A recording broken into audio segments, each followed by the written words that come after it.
असद के घर में दाखिल होते ही वो खामोशी जो अब तक एक तूफान को रोके हुए थी अब एक जोरदार धमाके में बदलने वाली है। आयजा की मां से सारी हकीकत जानने के बाद असद अब एक लम्हे का भी सब्र नहीं करेगा। जैसे ही वो घर के दरवाजे से अंदर दाखिल होगा उसके चेहरे पर वो नरमी नहीं बल्कि एक ऐसा गुस्सा होगा जो आज उस घर की बुनियादें हिला देगा। वो घर में कदम रखते ही चीख कर आयजा को आवाज देगा, इतनी जोर से कि घर के बाकी अफराद आशिर, एशल और रोहान जो अपने कमरों में होंगे घबरा कर बाहर निकल आएंगे कि अचानक असद भाई को क्या हो गया है। आयजा जो शायद अभी तक अपने कमरे में अपनी अगली चाल सोच रही होगी या अपनी जीत के निश्चय में होगी, वो भी असद की आवाज सुनकर डर जाएगी, लेकिन फिर हस्बे आदत चेहरे पर मासूमियत सजाकर नीचे आएगी, ये सोचते हुए कि शायद कोई मामूली बात है जिसे वो अपनी बातों से संभाल लेगी।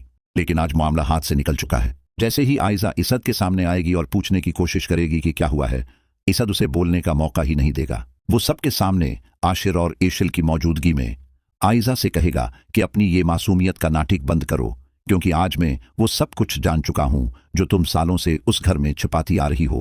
आयजा इनकार करने की कोशिश करेगी, कहेगी कि आपको किसी ने मेरे खिलाफ भड़काया है, लेकिन असद का अगला जमला इसके पैरों तले से जमीन निकाल देगा। असद कहेगा कि मुझे किसी बाहर वाले ने नहीं बल्कि तुम्हारी अपनी सगी मां ने सब कुछ बताया है। वो मां जिसने तुम्हें पैदा किया, आज उसका जमीर जाग गया है और उसने तुम्हारी एक एक साजिश, इनाया का घर बर्बाद करने से लेकर शायान को इस्तेमाल करने तक सब कुछ मेरे सामने अगल दिया है। मां का नाम सुनते ही आयजा का रंग फिक हो जाएगा, उसकी जबान लड़खड़ा जाएगी, क्योंकि वो जानती है कि दुनिया झूठ बोल सकती है लेकिन उसकी मां उसके खिलाफ गवाही क्यों देगी जब तक कि पानी सर से ना गुजर जाए। असद का गुस्सा यहां नहीं रखेगा, वो आशिर और ईशिल की तरफ इशारा करते हुए आयजा को याद दिलाएगा कि किस तरह उसने ईशिल पर बदकिरदारी के इल्जामात लगवाए, किस तरह शायान को अमेरिका से बुलवाकर एक मेहरा बनाया। असद कहेगा कि मैं अंधा था जो तुम पर यकीन करता रहा और अपने भाई आशिर को गलत समझता रहा, लेकिन आज तुम्हारा असल चेहरा मेरे सामने है। घर का माहौल इंतहाई कशीदा हो जाएगा।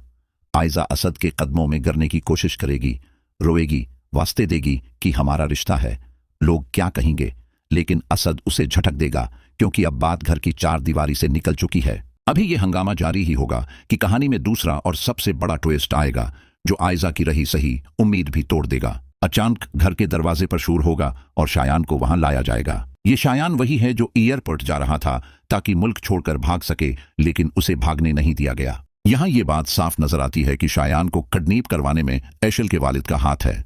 ड्रामे में हमें बार बार दिखाया गया है कि एशल के वालिद एक बहुत बासर बिजनेसमैन हैं और शायान के वालिद के बिजनेस पार्टनर भी। जब एशल ने अपने बाप के सामने रोकर फरियाद की थी कि बाबा शायान को रोकें वरना मेरी जिंदगी बर्बाद हो जाएगी, तो एक बाप ने अपनी बेटी की खातिर अपनी ताकत का इस्तेमाल किया।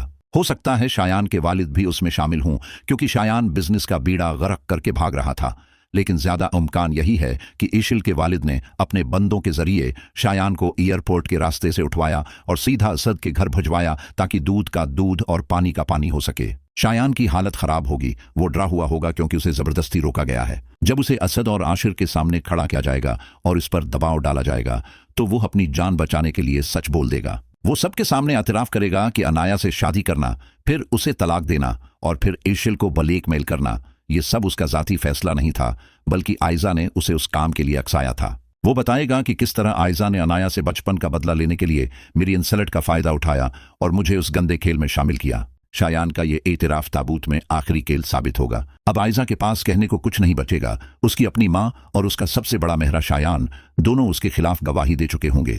दूसरी तरफ इस सारे तमाशे के दौरान एक और इंतहाई जज्बाती और अहम मामला चल रहा होगा और वो है रोहान और अनाया का।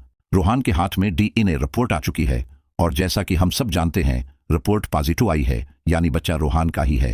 ये सच जानने के बाद रोहान की हालत देखने वाली होगी। वो शदीद पछतावे में होगा, उसकी आंखों से आंसू जारी होंगे क्योंकि उसने अपनी ही बैवी और अपने ही खून पर शक किया था। वो अनाया की तरफ बढ़ेगा इस उम्मीद के साथ कि शायद अब सब ठीक हो जाए। वो माफी मांग लेगा और अनाया उसे और बच्चे को अपना लेगी। वो अनाया से कहेगा कि मुझे माफ कर दो, मैं बहक गया था, देखो रिपोर्ट आ गई है, मैं गलत था और तुम सच्ची थी। लेकिन यहां अनाया का किरदार एक बहुत बड़ा धमाका करेगा। अनाया जो इतने उर्से से जिल्लत बर्दाश्त कर रही थी अब पगलेगी नहीं। वो रोहान को रोकेगी और अपनी अलमारी या दराज से वो कागज निकालेगी जिस पर उसने टेस्ट करवाने से पहले रोहान से साइन करवाए थे। आपको याद होगा कि अनाया ने शर्त रखी थी कि तुम टेस्ट करवा लो, लेकिन अगर बच्चा तुम्हारा निकला तो तुम उस बच्चे पर अपना कोई हक नहीं जताओगे।